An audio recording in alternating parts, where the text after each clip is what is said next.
Good morning, I'm Clinton Griffiths. A new snapshot of the rural financial picture shows economic conditions may be slumping. A just released Creighton University Rural Main Street Index fell below growth neutral for the first time since October of last year. The survey of rural bankers falling to 45.6, that's down 4.5 points from just last month. Now, the economist behind the survey, RMI Goss, saying that the rural Main Street economy continues to experience slow to no to negative growth. He points to the slowing economy, higher borrowing costs, and labor shortages for part of the decline. And now it's the banks themselves that many people are watching after several high-profile banks collapsed in the past week. AgDay's Michelle Rook looking into what this means for the banks producers rely on. Michelle.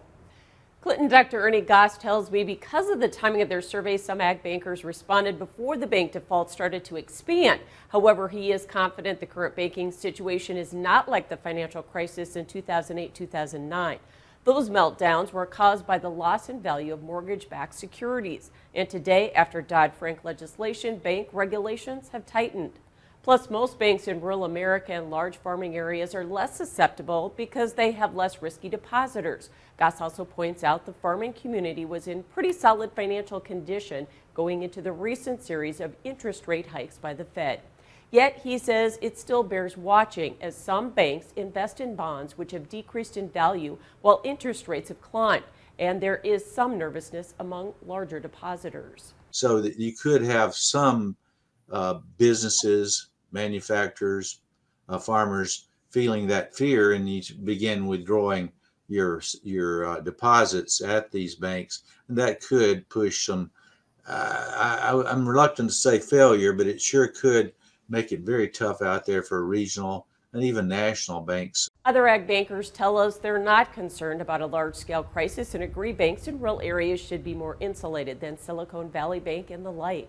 Because these banks were so heavily concentrated in just one or two industries, I believe this is not a systemic risk like 2008, 2009. That said, certainly in a rising interest rate environment, there are new risks that banks need to manage. And I'm confident the vast majority of community banks and well-managed diversified banks will be just fine. Goss says in their survey of bankers as part of the Rural Main Street Index, only 13.6% tightened credit standards for farm loans in the last year in the face of rising interest rates, but he expects that will change substantially. Goss also says in their survey about a third of the bankers recommended an interest rate hike of 50 basis points in next week's Fed meeting, but he thinks the likelihood is much lower now. In fact, he expects only a quarter point or no rate increase at all.